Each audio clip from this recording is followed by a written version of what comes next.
bienvenue sur votre podcast Pencho by Yalam. Alors ce soir nous traitons dans ce deuxième épisode de la question du marketing d'influence et de l'impact que cela peut avoir pour les marques. Pour en parler, je reçois avec plaisir Ziggy Faye, créateur de contenu, influenceur, même s'il n'est pas toujours d'accord avec ce terme. Ziggy donc est le créateur du blog Travel with Ziggy et de l'agence de voyage qui porte le même nom. Ziggy, bonsoir, merci d'être avec nous aujourd'hui. Je vais commencer peut-être par te demander déjà comment toi tu définis le métier d'influenceur. Pour moi, ce serait une définition un peu différente en fait de celle que les gens donnent en général. Parce que je le dis très souvent, j'ai assez de mal en fait pour déjà me définir comme influenceur. Pour moi, c'est un peu aidant. Mais les choses ont fait que ça devient de plus en plus un métier. Mais c'est juste moi l'appellation qui me dérange un peu parce que se lever un jour et dire bonjour, je suis influenceur, je trouve que c'est un peu lourd en fait en tant qu'être humain de dire ça et ça manque un peu d'humilité parce que at the end of the day, tu as ton téléphone, tu as tes réseaux, tu fais tes posts, mais en fait, t'es pas sûr que les gens vont suivre forcément. Et puis même s'ils suivent, ils suivent parce qu'ils ont envie de suivre en fait. Ils suivent pas parce que c'est toi qui en as parlé, ils ne suivent pas parce que tu leur as vendu un truc incroyable. Mais on va dire en fait que moi, la définition que je donne en général, c'est créateur de contenu.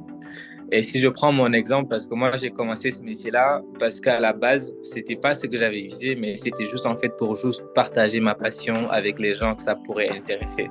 Après, les choses ont fait que ça a pris et les gens ont suivi. Donc, du coup, la plateforme s'est agrandie et par la suite, les marques ont commencé à venir.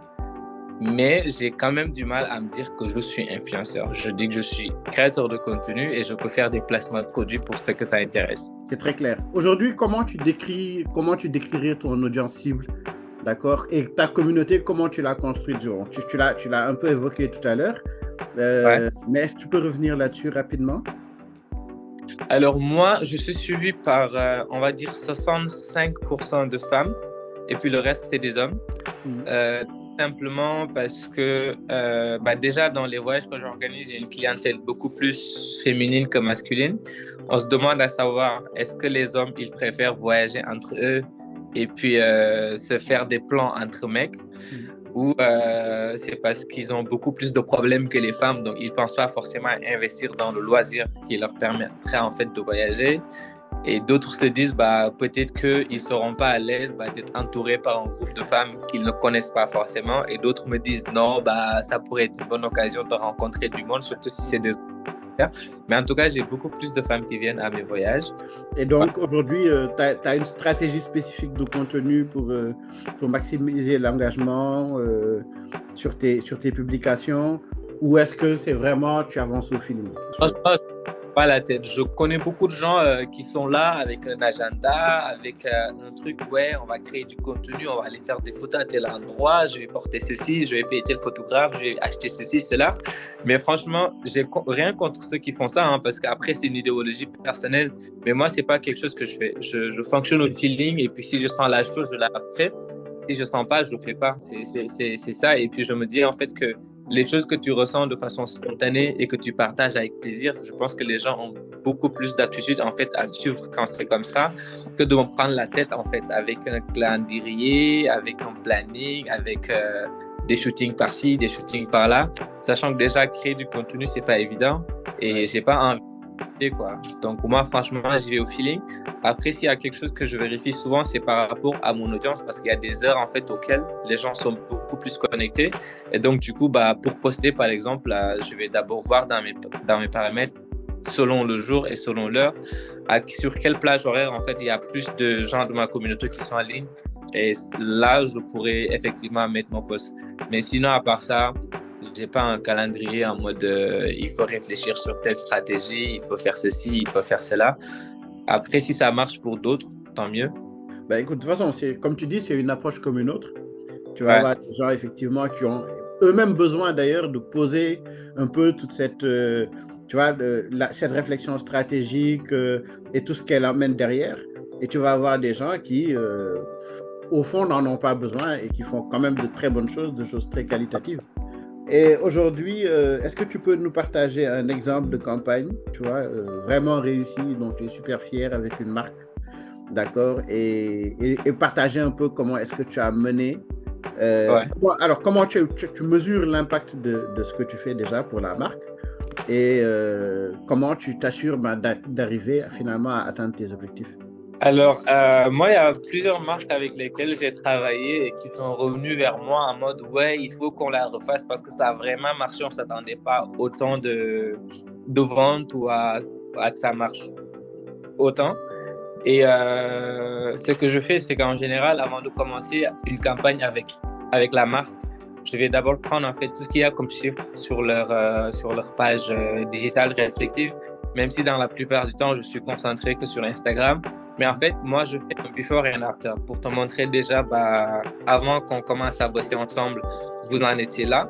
Et après, en fait, que j'ai activé ma campagne, voilà, en fait, là où vous en êtes. Et puis, on va essayer également de voir comment faire un suivi si c'est une marque, par exemple, qui vend.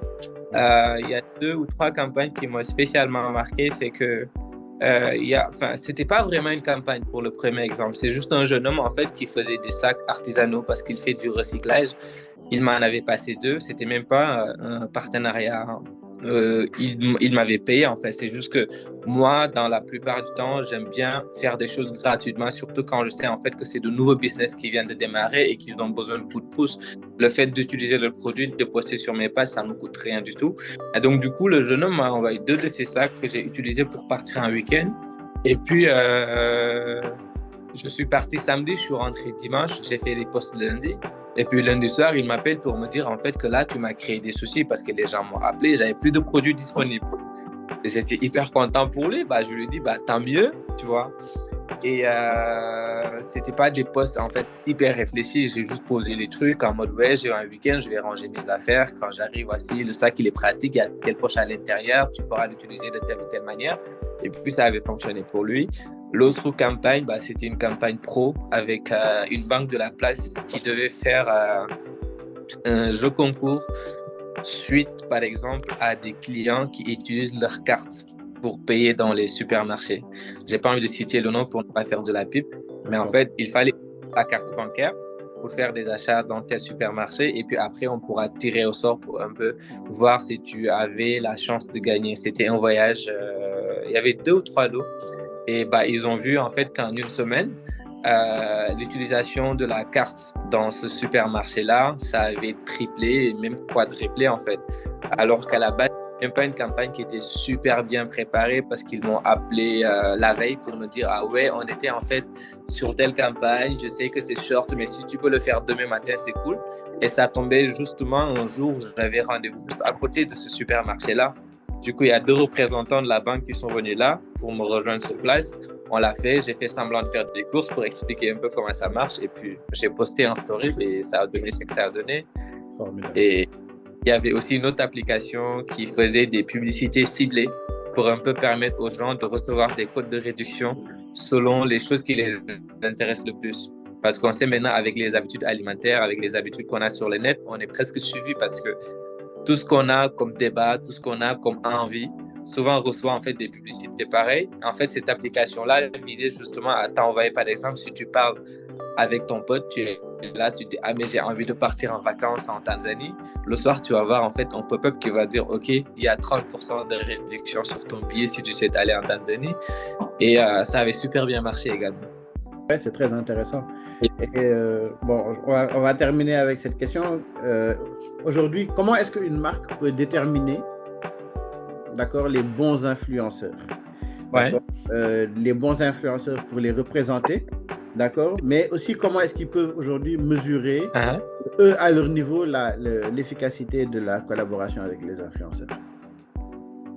Question super importante parce qu'il y a plein de marques en fait qui font des collaborations avec des influenceurs créateurs de contenu sans autant commencer par la base. La base, c'est quoi? C'est que toi, en tant que créateur de contenu ou influenceur, tu dois avoir un CV et le CV d'un influenceur, il s'appelle Kit Media. Et en fait, dans ton kit média, il y a ta présentation, évidemment, et il y a également la présentation de ta plateforme par rapport aux choses que tu fais, par rapport aux choses que tu publies. Mais il y a une partie super importante également de ce kit média-là, c'est la partie statistique, parce que sur Instagram, tout est chiffré en fait. Il y a les heures, tout est chiffré, il y a les tranches d'âge, il y a tout franchement dans les paramètres. Et il faut que ces chiffres-là puissent revenir dans ton kit média pour un peu donner une idée à la marque de quels sont les gens qui te suivent. Est-ce qu'ils sont âgés entre 10 et 20 ans? Est-ce qu'ils sont âgés entre 30 et 60 ans? Est-ce que c'est plus de femmes? Est-ce que c'est plus d'hommes? Est-ce qu'il y en a plus à Paris? Est-ce qu'il y en a plus à Dakar? Est-ce qu'il y en a plus aux États-Unis? Parce qu'en fait, tout est chiffré.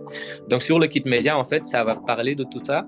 Et la marque qui a envie de travailler avec toi doit d'abord voir ton kit média et voir si effectivement ça rentre en fait dans sa cible, parce que toutes les marques n'ont pas les mêmes cibles. Et l'autre point important, c'est que je peux être créateur de contenu, avoir 50 000 abonnés et avoir moins d'impact que celui qui est un micro-influenceur et qui a 10 000 abonnés en fait. Donc souvent le chiffre importe peu. Et il y a des gens qui ont par exemple 1 million d'abonnés. Et c'est des gamins de 15 ans en fait qui les suivent. Donc si toi, ton produit, il cible des gens de la trentaine, c'est clairement pas avec cet influenceur que tu dois travailler, parce que bien vrai que son nombre de followers est là, mais c'est pas des gens qui vont aller acheter en fait ton produit. Donc c'est hyper important pour les marques de demander. Et ça, j'ai remarqué que tous les créateurs de contenu au Sénégal ne l'ont pas. En tout cas, ils ne l'ont pas encore.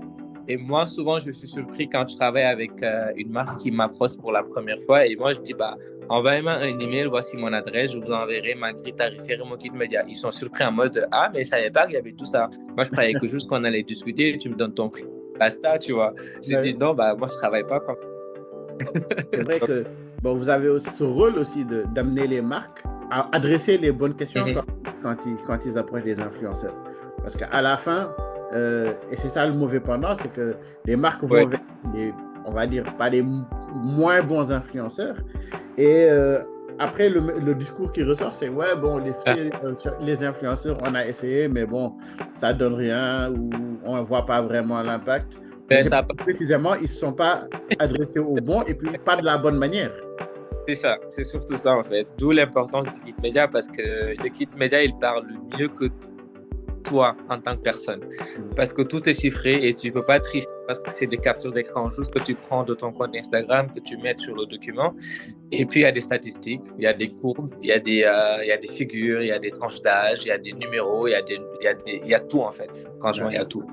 Et donc si tu as elle cible des gens de la trentaine, forcément il faut travailler avec quelqu'un qui est beaucoup plus suivi par des gens de la trentaine, mais surtout aussi qui sont engagés, parce que tu peux avoir le même groupage de personnes, mais sans autant que ce soit des gens qui sont engagés, donc ça ne servira pas à grand-chose.